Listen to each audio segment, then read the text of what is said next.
আবু বকর রাদিয়াল্লাহু তাআলা আনহু যখন প্রেসিডেন্ট,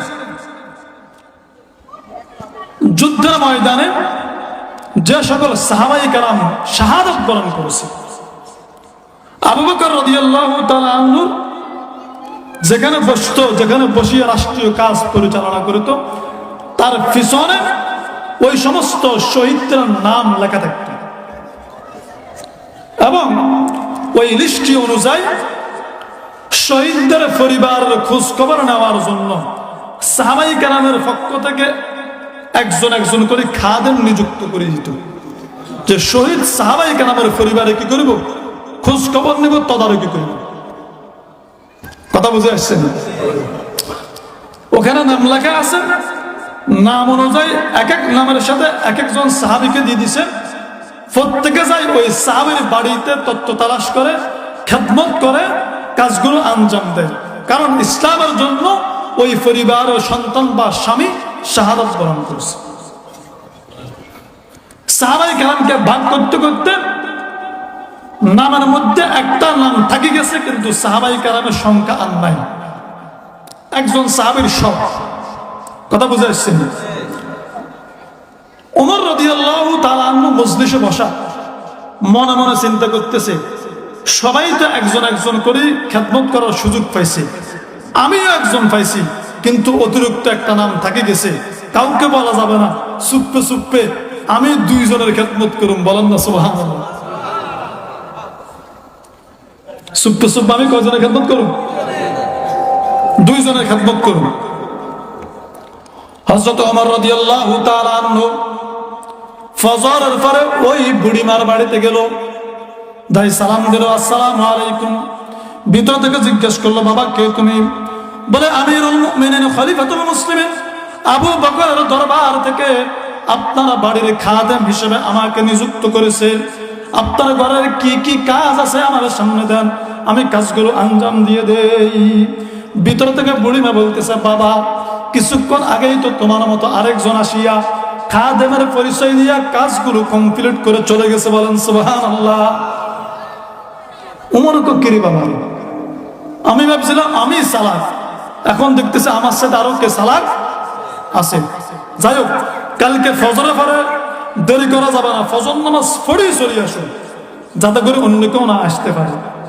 পরের দিন আবার আসলো, বুড়িমার দরজার মধ্যে আওয়াজ দিল, কে তুমি বাবা, কে?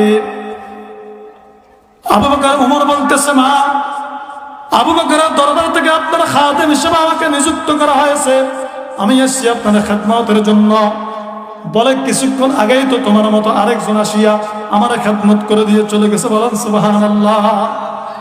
ওমর বলতেছে, আগামীকালকে আর ফজরের পর নয়, আগামীকালকে ফজরের আগে আসতে হবে।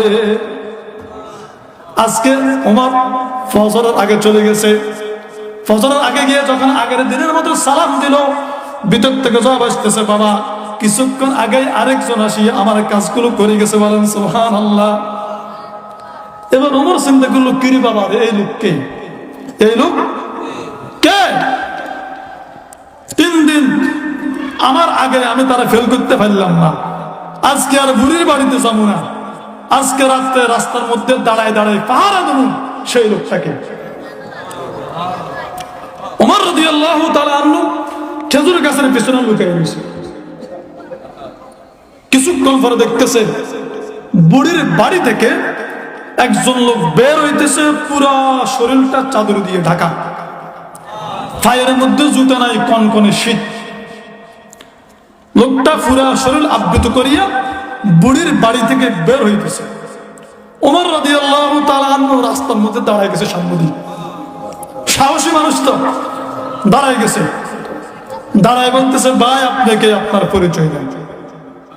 এখন চাদরের ভিতরে যে লোক, এই লোক মুখ টুক বান্ধি কথা বলতেছে না, ফাঁস কাটিয়ে যাওয়ার চেষ্টা করতেছে, কিন্তু ওমর তো নাসুরবন্ধ, ওমর ছাড়তেছে না।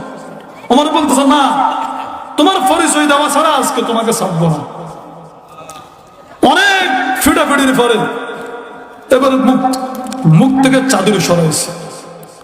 চাদর সরাই ওমর দেখতেছে দুনিয়ার কোন সাধারণ মানুষ নয়, সাধারণ কোন সাহাবী নয়, সাহাবায়ে কেরামের প্রধান সাহাবী খলিফাতুল মুসলিমিন আমিরুল মুমিনিন হযরত আবু বকর সিদ্দিক রাদিয়াল্লাহু তাআলা আনহু। সুবহানাল্লাহ।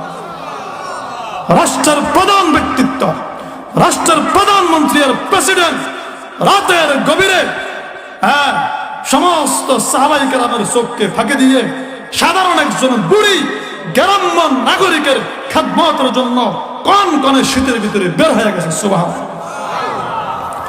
ওমর বলতেছে, আমিরুল মুমিনিন খলিফাতুল মুসলিমিন, আপনার তো অনেক কাজ, অনেক ব্যস্ততা, আপনার অনেক কাজ, অনেক ব্যস্ততা।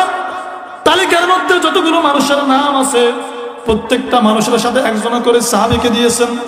আপনি একজন সাহাবীর কাজ হাতে নিয়েছেন, আমাকে একজনের কাজ হাতে নিয়েছেন। তা আপনি কষ্ট করে দুইজনে কেন করলেন? অতিরিক্ত যিনি থাকি গেছে তার খেদমতটা আমাকে দিতেন। আবু বকর বলতেছে, ভাই ওমর, সমস্ত সাহাবী একজনের খেদমত করেছে, আমি একজনের খেদমত ভাগে নিছি। কাল কিয়ামতের ময়দানে যদি আমাকে জিজ্ঞেস করে, আবু বকর তুমি প্রধান খলিফা হিসাবে সবাই যা করছে তুমিও তো তা করেছো, অতিরিক্ত কিছু করো নাই। এজন্য আমি গোপনে গোপনে অতিরিক্ত কিছু করিয়া সবার চাইয়ে নেক আমলে আগাই যাওয়ার চেষ্টা করতেছি। সুবহানাল্লাহ।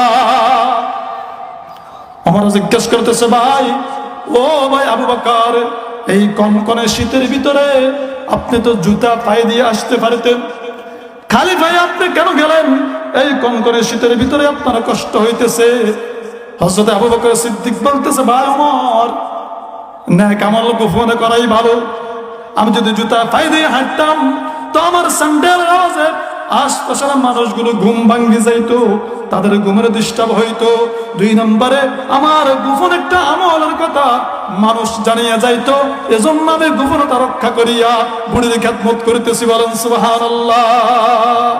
দুনিয়া কি সদাকত মে তেরা নাম রহেগা, দুনিয়া কি সদাকত মে তেরা নাম রহেগা, सिद्दीक तेरा नाम से इस्लाम रहेगा, सिद्दीक तेरा नाम से इस्लाम रहेगा। बोलन सुभानअल्लाह।